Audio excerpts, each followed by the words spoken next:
I think Yeah, you should tell that story because it is such an interesting story of somebody sensing purpose and doing yeah, something about it and sharing it with people and knowing that that's their calling. You know, I mean, there's such a like a steadfast, courageous energy in that, and I see that with him, and I see that with you.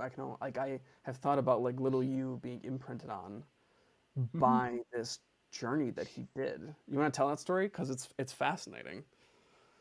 Well, I mean, it's really, I mean, he was pretty um, prominent figure in my home area just because he had his own auction business, and Right. people would come from all over the North Country in New York to come to his auctions because he'd procure a lot of interesting things and antiques, and he was very successful at what he did.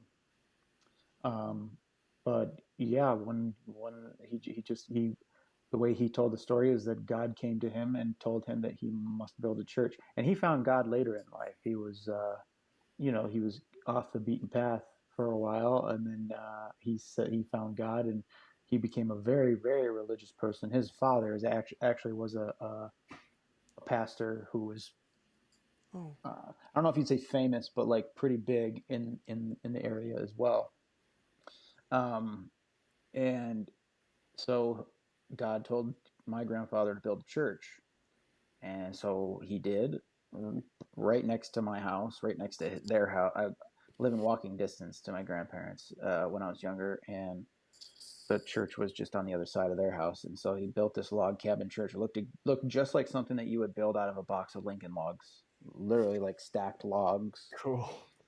Looked just like that, and it was for everybody. It was non-denominational, and he built it. And he had a lot of people helping. I think my dad even helped, and I was there on the site just kind of hanging out as a child because I believe it opened on my fourth or fifth birthday. I think I can't remember which year it was, but the inaugural service was on my birthday. I think if I remember correctly.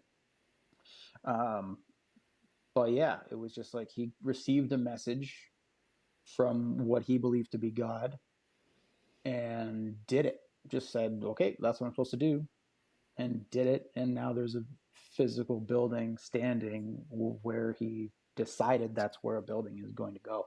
So regardless of whatever you believe in or what it may, we all get these feelings, whether it's from what, if you believe in, if you have a religion, if you don't have a religion, whatever, we all get these feelings from somewhere that dictates or at least informs our trajectory at a lot of points in our lives, and that can branch out and touch many other people's lives as well. So you think about, he builds this church, and now hundreds of thousands of people from the mid 90s have come through there, probably maybe not hundreds of thousands, I don't know, maybe thousands, I'm not sure, have come through there, and who knows how many of them, found their salvation, or learned something about themselves, or and it changed their life in some way. You don't know the kinds of things that you put out in the world, how they can touch others.